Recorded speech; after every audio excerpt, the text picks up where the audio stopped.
I love it when it's a sunny day down the shore, and it is a beautiful sunny day. In fact, I was sitting out side with my husband taking in the vitamin D, which I hear is the best vitamin for fighting off any kind of sickness, illness. So, those of you who are nervous about the virus, sit out in the sunlight, get that vitamin D. Okay, so this is our last lesson for this semester.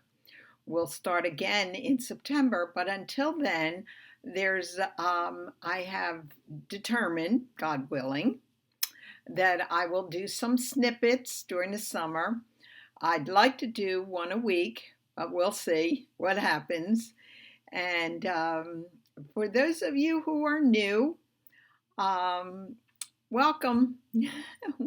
Well, if you need the original lessons on Hebrews, I can send them to you via email if you just send me your email address, and I'll have the first semester's worth to you. And then when you're finished with them and the videos, because you can get the videos, and I'll tell you how if I'm responding to you, uh, just um, just request and I will send them to you. The At least the Bible studies, the worksheets.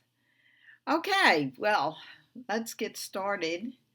This is God's Word, and this is a joy to teach God's Word. It is a gift from God that He gave to me that I'm able to do this, and the Lord has provided me with lots of books and lots of students, so I am thrilled. Okay, what we're going to do before we do this last one is catch you up to speed by going over the previous lessons first. Now, you probably think you don't remember, but you will. Each lesson that I talk about, you're going to say, oh yeah, I remember that. Oh yeah, I remember that. And hopefully it will be thrilling to you to realize how much of Hebrews you've learned. And we learn it best through review. So let's go through a review of Hebrews. Okay, in chapter 1, the first half of chapter 1, I call it 1a, the Son is compared to the prophets. And you might remember that the first thing the author does is compare Jesus, the Son, with the prophets. And he gives 7 assertions about the Son. In fact, one of the assertions is that Jesus is God, because God made the heavens and the earth through Jesus Christ. And it tells us that Jesus is the radiance of God's glory. And remember, we said he's the visible of the invisible. Then, Jesus is better than the prophets. In chapter 1b, the second half of the chapter, it's the same vein. Jesus is better than the angels now. And the number 7 is used again, all through the book. Number 7 is used. And I believe it is because Jesus is the creator, and and creation was our first 7. So Jesus is compared with the angels. There are 7 sets of texts in which the Son is called Yahweh by God, and he's called God by God in 2 of these texts. But there's 7 sets of texts that tell us that Jesus is better than the angels. When we get to chapter 2, we're told that the Son was made a little lower than the angels. So in chapter 1, we learn about Jesus' deity. He is 100% God. In chapter 2, we learn that Jesus was also man, 100% man. He became a man, when God made him a little lower than the angels. Remember, we looked into Psalm 8, which started out, how majestic is your name in all the earth. O Lord, our Lord, how majestic is your name in all the earth. And then he starts to describe how man was made a little lower than the angels. And then the author of Hebrews tells us Jesus also was made a little lower than the angels. And that's because Jesus became human and we come from the same source, that is, God is the source of the human Jesus, and he's the source of our humanity. Because of that, we are brothers of Jesus Christ. In chapter 3, the first half, the faithful son is compared to faithful Moses. The son is better than Moses. They're both faithful, but the son is better because the son is over God's house as a son, and Moses is in God's house as a servant. So that was, I can remember so many pieces of that, but that's the most important thing we learned from that. That was the first half of chapter 3. And the second half of chapter 3 to the end of chapter 4, faithful Jesus and faithful Moses, remember from chapter 3, they're both faithful, are compared to unfaithful Israel. Remember, they at Kadesh Barnea, they listened to the 10 spies with the bad report and rebelled against God in their unbelief. Thus God swore in his wrath that they would not enter his rest or the land because of their unbelief. Remember, we learned that from Psalm 95. He's always giving us plenty of scripture to back up his statements, isn't he? Remember, Psalm 95 started out with, "Today, if you hear God's voice, do not harden your hearts as in the rebellion of Kadesh Barnea."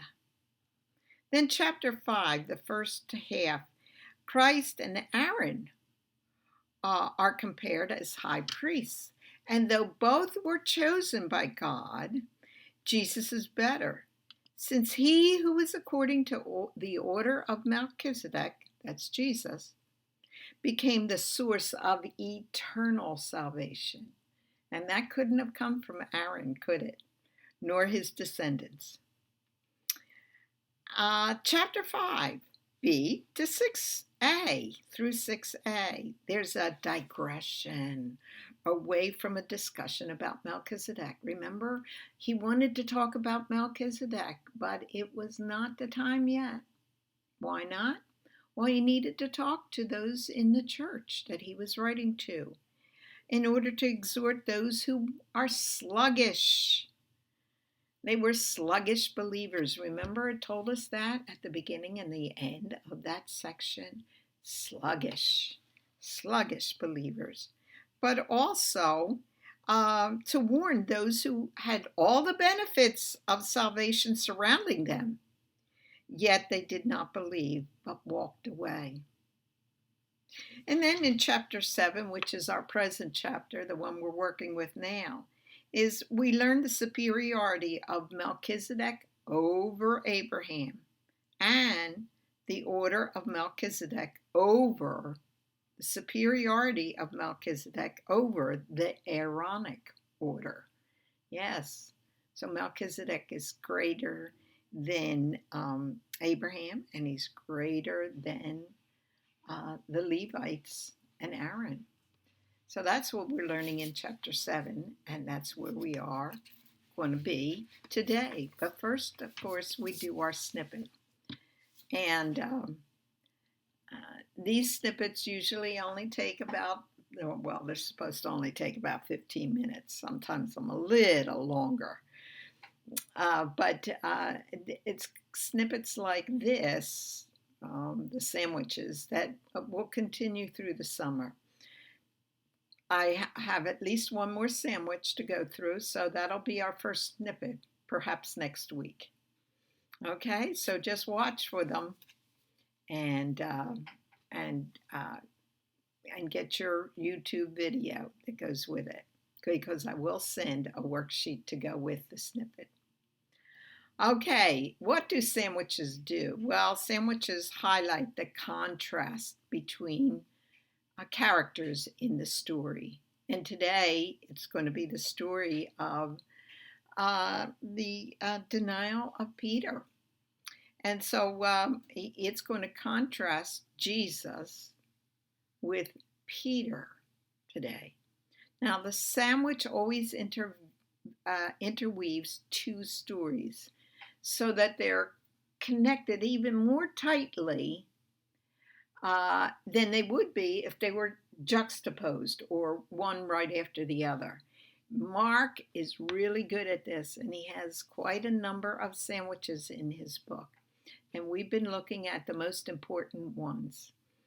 And so we are in the Passion Week, as we have been for, well, we took a digression and went to the beginning of Mark. But today we're back into the Passion Week. Okay, so I would like you all, if you haven't read this already, I would like you to pause the tape and just read through this sandwich so that we can um, just get to the task, okay? So push the pause and then come back. Okay. Going to read about Peter first. He's the first character in our story, but you will see that Jesus is in every part of our sandwich. He is on both slices and the lunch meat. So this time we're majoring though on Peter, but note Jesus's name is used. And so the first slice of bread for our sandwich first is going to be chapter 14, 53 to 54. They led Jesus away. Remember, they arrested him at the Garden of Gethsemane. They led Jesus away. There's his name. He's going to be in every section. To the high priest. And all the chief priests and the elders and the scribes gathered together.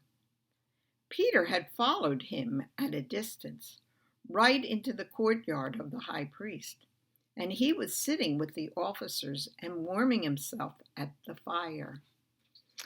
Okay, so we see a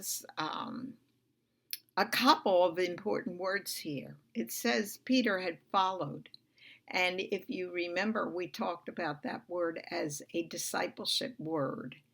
At the very beginning, Jesus exhorts his apostles as he comes to them to follow him. And they are to follow him in discipleship. But Peter, although this word is used, it says, Peter followed him. At a distance. And he followed him into the courtyard, and he was warming himself. Now, remember, the women also stayed.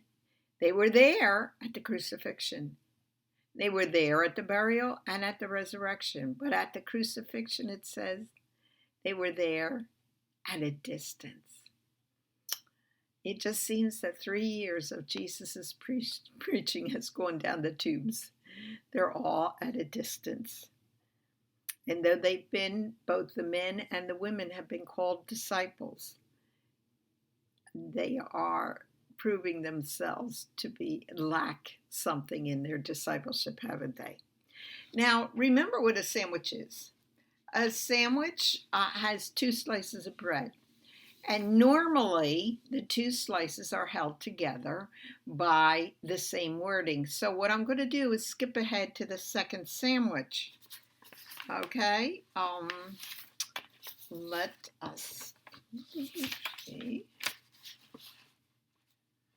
Here it is. The second sandwich, which is at verse 66. And it says this. So look at both. Find the words that are the same in each of the sandwiches. As Peter was below in the courtyard, one of the servant girls of the high priest came. And seeing Peter warming himself, she looked at him and said, "You also were with Jesus the Nazarene." But he denied it, saying, "I neither know nor understand what you are talking about." And he went out into the porch, and a rooster crowed. The servant girl saw him and began once more to say to the bystanders, "This is one of them." And again he denied it. And after a while, the bystanders were again saying to Peter, "Surely you are one of them, for you are a Galilean too." But he began to curse and swear, "I do not know this man." Really, it says something like, "I don't know this guy you are talking about." Straightway, immediately, a rooster crowed a second time, and Peter remembered how Jesus had made the remark to him, "Before a rooster crows twice, you will deny me 3 times." And he threw himself down and wept. Okay, did you see some of the same words? Well, circle them, and I'll give you a second or two to circle them if you haven't already, and then I'll let you know with the same words, okay? In both, they have the word Jesus, the name Jesus, in verse 53 and in verse 67. So Jesus' name is in both. High priest is in both. In 53, and then we have in 66, high priest. In 54, we have the name Peter, and in 66, we have Peter's name again. Peter, in verse 54, was warming himself, and it tells us in 67, seeing Peter warming himself. Same words, warming himself, warming himself. And then it says, into the courtyard in verse 54, and in 66, Peter was below in the courtyard. So the sandwiches are held, the 2 slices of bread are held together by common words. Okay? Good. So let's go to the inner part. And it tells us this. And the chief priests and the whole council. Now, I already told you that the purpose of this sandwich is to contrast Jesus with Peter. But he's also going to be contrasted with those who are putting him on trial, if you can call this a trial. And the chief priests and the whole council kept trying to obtain testimony against Jesus. See, his name is in each section because he's the main character. So Mark made sure his name was in every section. The testimony against Jesus to put him to death, and they were not finding any. They didn't have anybody to testify against him. For many were giving false testimony against him, but their testimony was not consistent. Some stood up and began to give false testimony. So what do we have here? That word twice, mentioned twice. Jesus' witnesses don't agree. They give inconsistent. Watch what it says. Some stood up and began to give false testimony against him, saying, "We heard him say, 'I will destroy this temple, and in 3 days,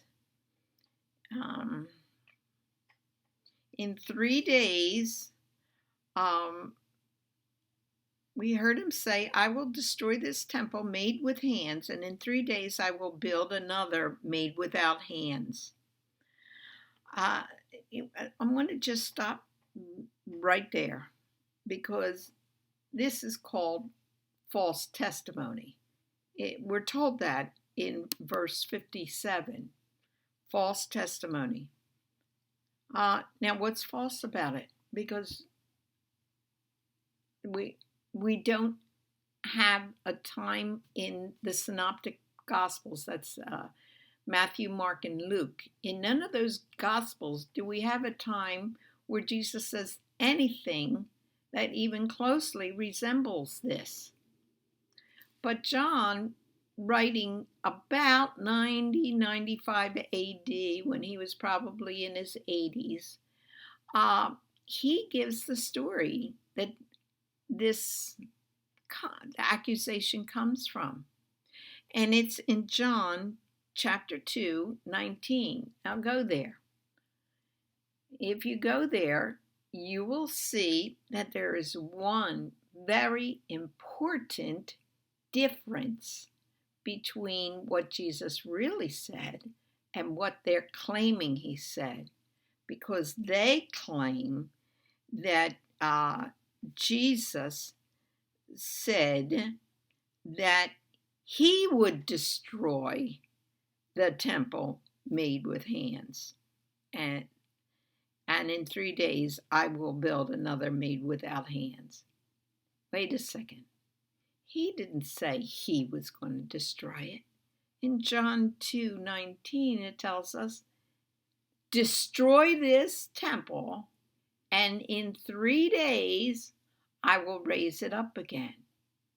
He was talking about the temple of his body, of course, but even so, even if they didn't get that, they still accused him of saying that he himself would destroy the temple. And he never said that.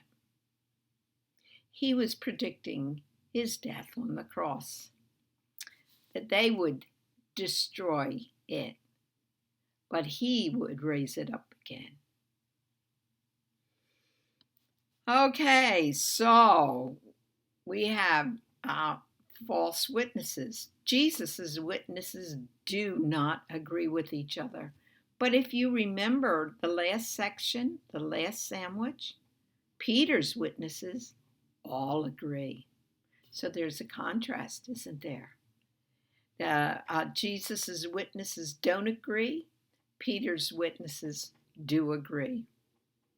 Jesus's witnesses are false. Peter's witnesses are true. They all tell the truth, but Jesus's witnesses do not tell the truth. Okay, did you notice that in verse 57 it says, some stood up to accuse Jesus? They stood up. Again, it tells us that in verse 60. The high priest stands up and comes forward to question Jesus. So we have these two standing up. But when Jesus gives his testimony at the end here in verse 62, he says that he will be sitting down at the right hand of God, or the power. Yes, the right hand of power. And that was another way of referring to God without saying his name. So the accuser stood up, but Jesus, in the prophecy, will sit down at the right hand of God. Then it tells us that the high priest says these words, questions Jesus this way: are you the Messiah, the Son of the Blessed One? And both of these are taken from Psalm 2. If you would look up Psalm 2, verse 2, you would find out that God is talking about and to his anointed one. Now, anointed is Messiah in Hebrew. So God is talking about his Messiah. But if you go to verse 7, God calls Jesus, or the Messiah, his son. So the high priest is accusing him, Jesus, of claiming to be God's son and God's anointed one, the Messiah. And it angers him. The answer is even worse. Jesus says this, and Jesus quotes from Daniel chapter 7. Jesus said, I am, or in Greek it's ego eimi, which is translated I am, a name for God. And he uses it. I am God's name. And you shall see the Son of Man sitting at the right hand of power and coming with the clouds. Now, if you went to Daniel 7, go to Daniel 7, 13 to 14. You will see a vision. You will read about a vision Daniel has. And that vision, well, why don't you read it to yourself first? And then we'll talk about it. Do you see the quote that Jesus gives? He gives that quote from Daniel 7, verses 13 to 14, where someone called a son of man comes before in the clouds. That's what Jesus brings out. What's interesting about saying that this son of man, one like a son of man, is one. He comes in the form of a person. He's in the flesh. And he comes before the Ancient of Days. That would be Yahweh. And he comes on a cloud.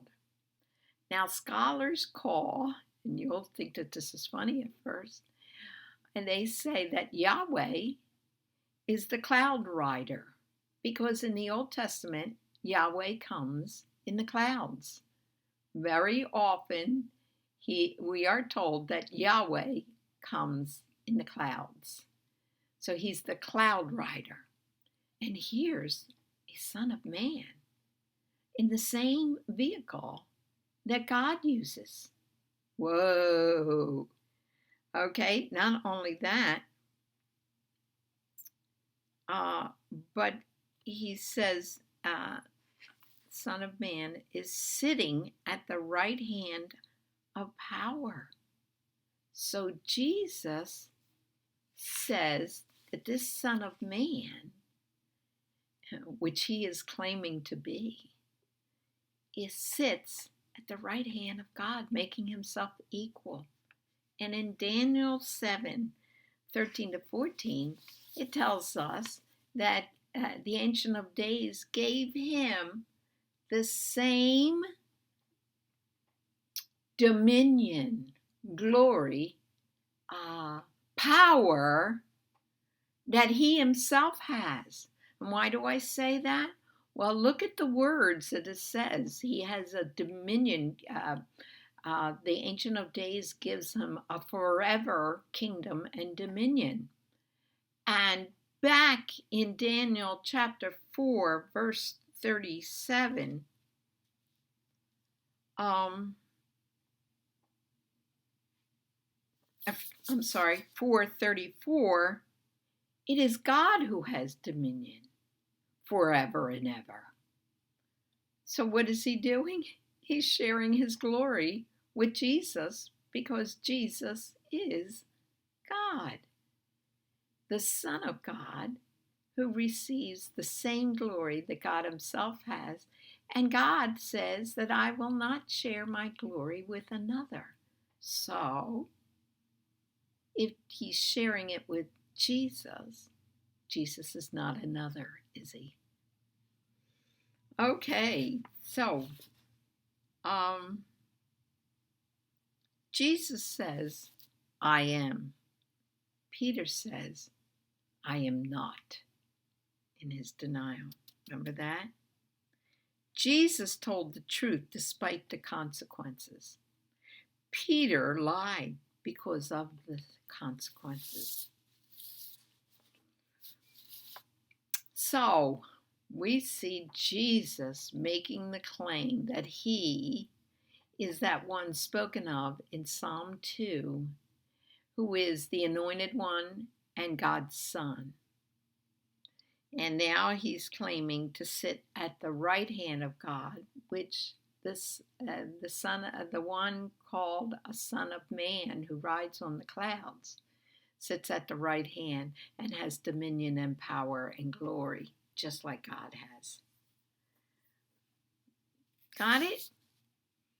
Wow. Jesus gets himself in quite a mess because the high priest is right.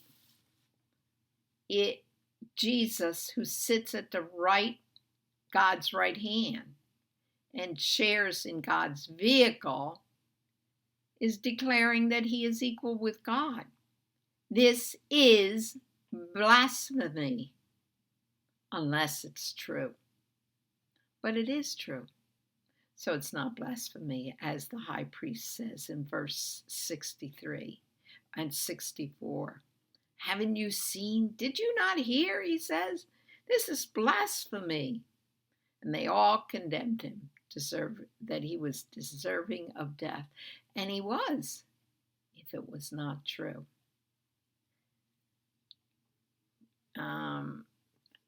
Then let's go back down to 66 to 71 or 72, where Peter is denying Jesus. Now, what's really interesting is that Jesus said in chapter 8, Mark chapter 8, if anyone would come after me, let him deny himself, take up his cross, and follow me. That's what he had said in chapter 8. But Peter denied Jesus. He didn't deny himself, did he? He denied Jesus. It tells us that 2 times in verse 68. But he denied it, saying, I neither know nor understand what you are talking about.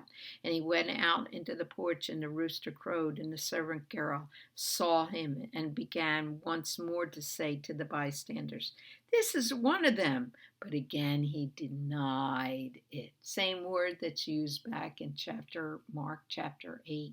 If you want to find it yourself, it's in Mark chapter 8.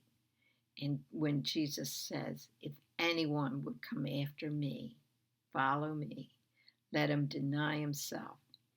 Denying ourselves is so hard. But Peter had it much harder because Peter, if he told the truth, might end up,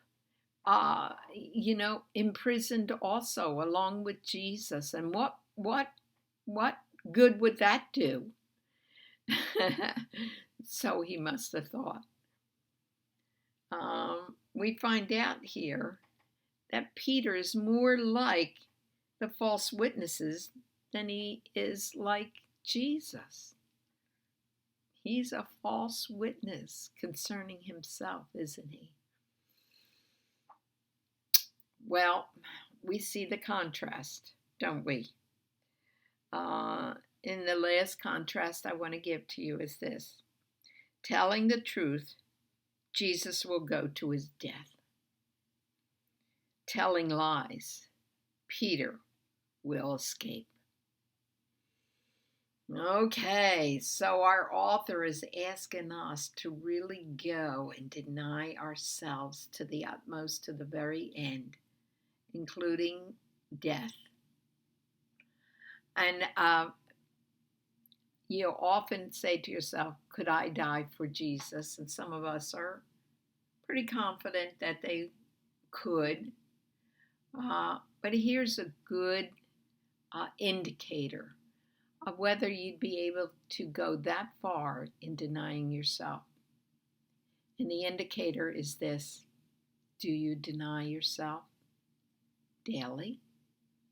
thinking of the other first rather than yourself?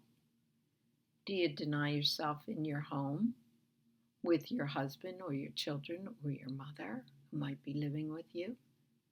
Do you deny yourself with your wife? Dear men, do you deny yourself with your co-workers, men and women? Do you deny yourself on a daily basis on the little things? Because we need to practice self-denial.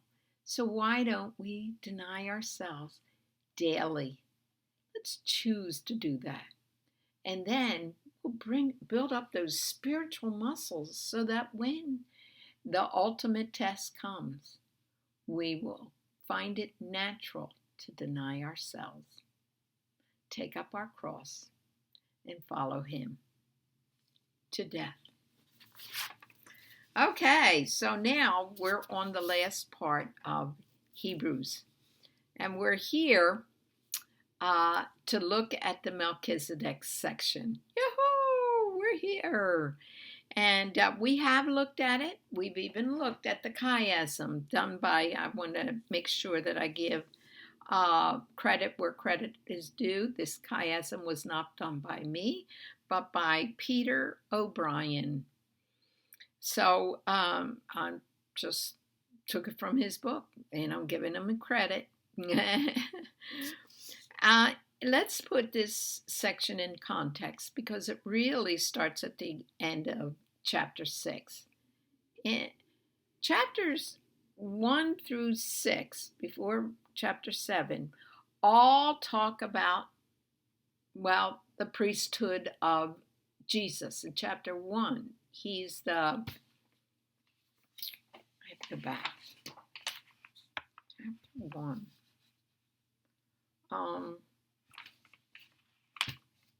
I don't even have it. Chapter 1 says he forgives sins. That's the job of a high priest. He's supposed to do the work. Now it's not. I don't have my book with me, and I thought I had it written down. But go back to chapter 1, and in those 7 things that we learned about, we learned that he is God. He's the radiance of God's glory, and we don't have. He made purification for sins, and that's the job of a high priest. I did have it written down, but not right here. He makes purification for sins.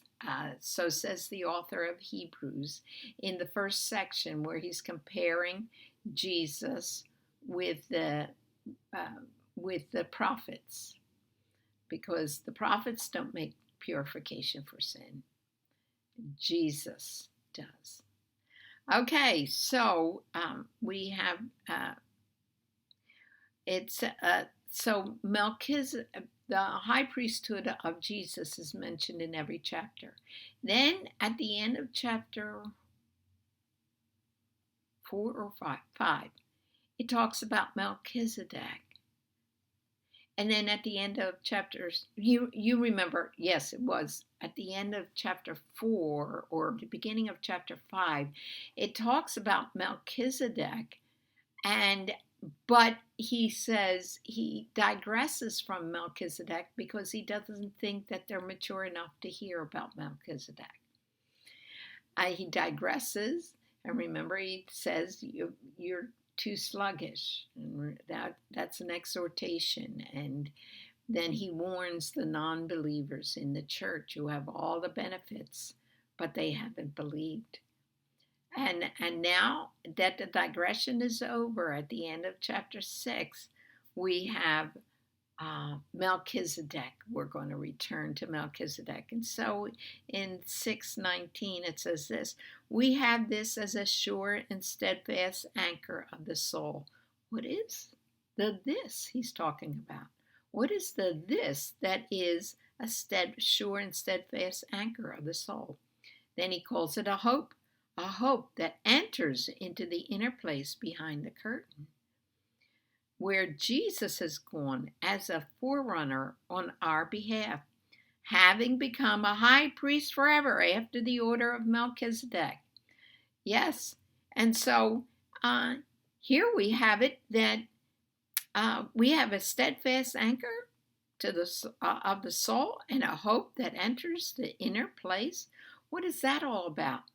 Well, we're going back to chapters 3 and 4, where it told us that God swore in his wrath that the people who did not believe would not enter his rest.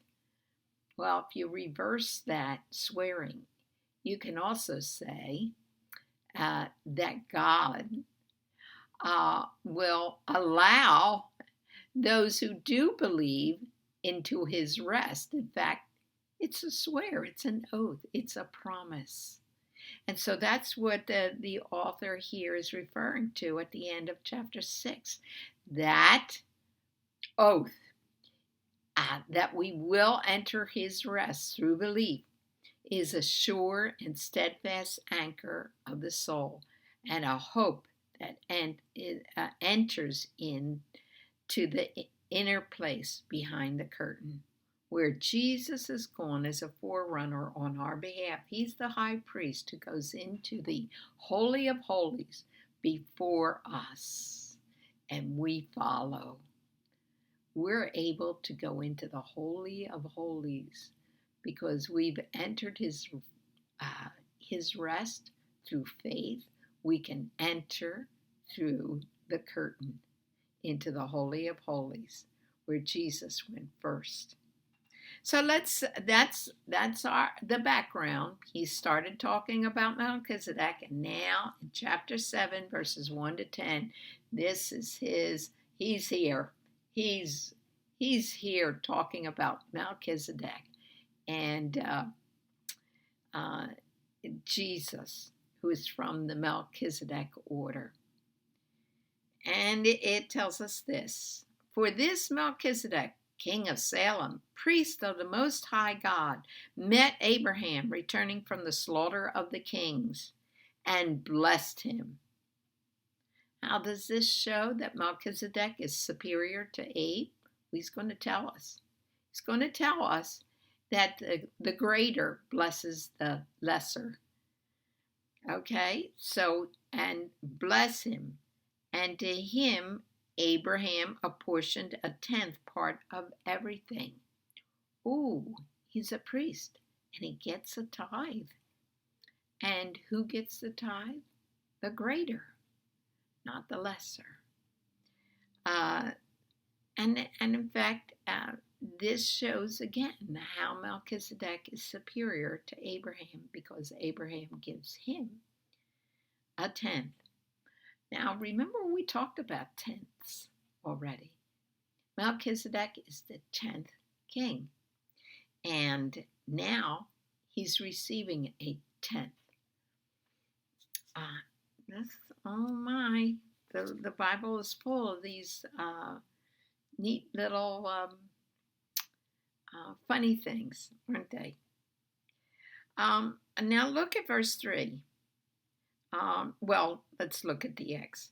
He is first by translation of his name, King of Righteousness. Melch is king. Zedek is righteousness. He's king of righteousness. And he's also king of Salem. Remember, that's the place he comes from. And king, Melch is king of Salem, peace. So he's king of peace.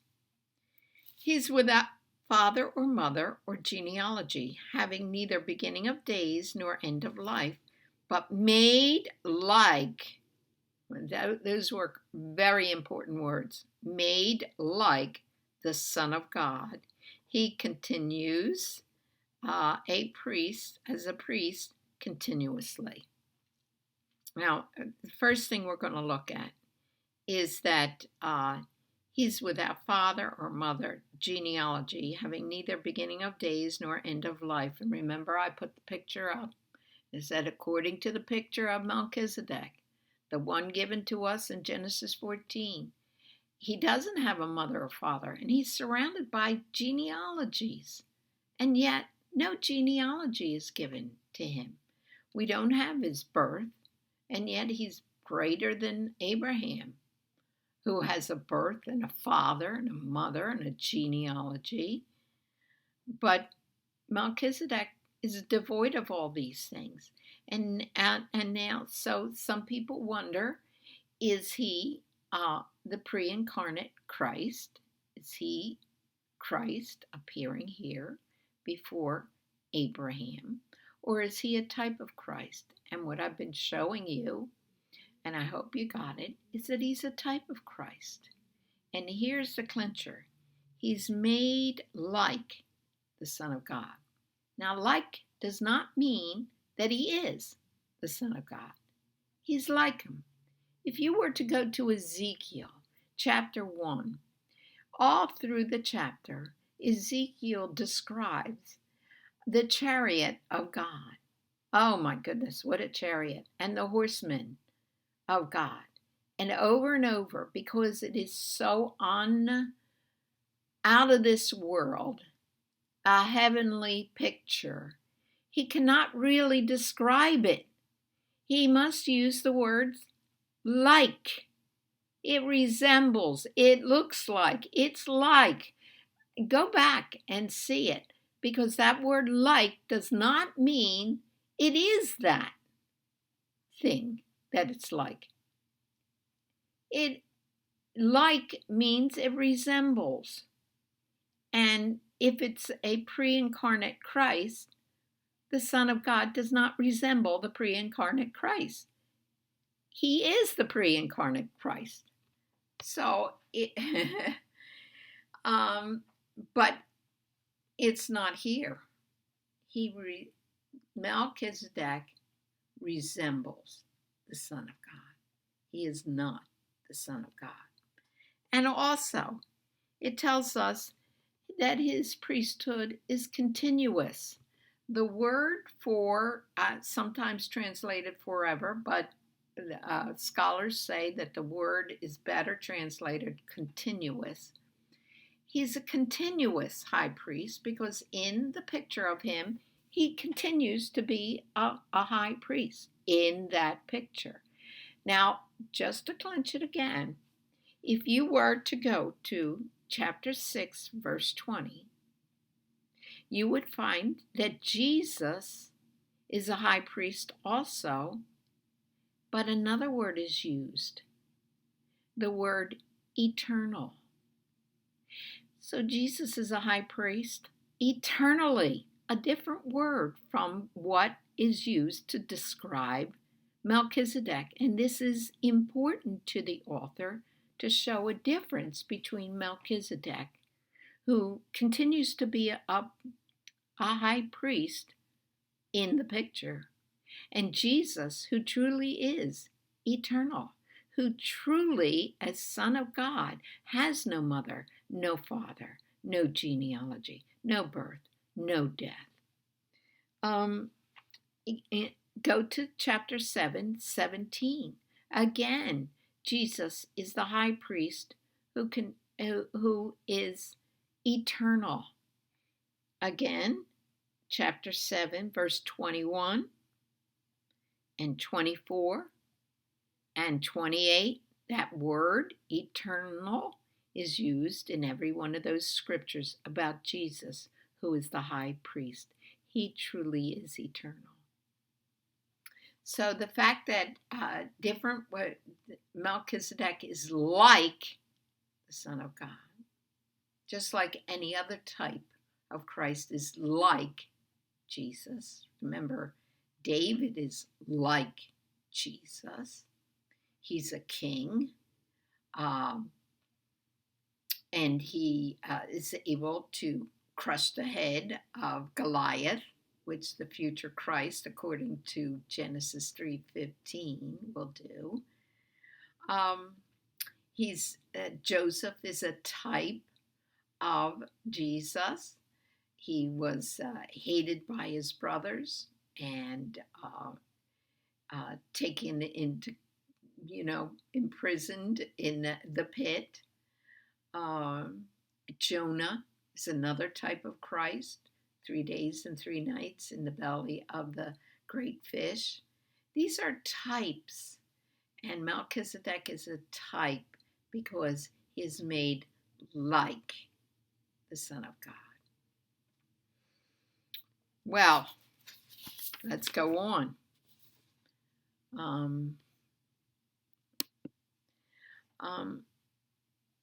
See how great this man was to whom Abraham, the patriarch, gave a tenth of the spoils. Wow, he's so great that he's even better than Abraham, who's the patriarch. So that's the first. This is emphasizing how great Abraham is in order to exalt Melchizedek.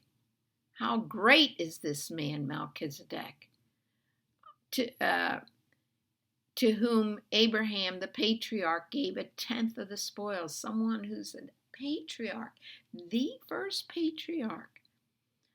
And then in the second B, down below, it said, and Abraham blessed him, Melchizedek blessed him, Abraham, who had the promises.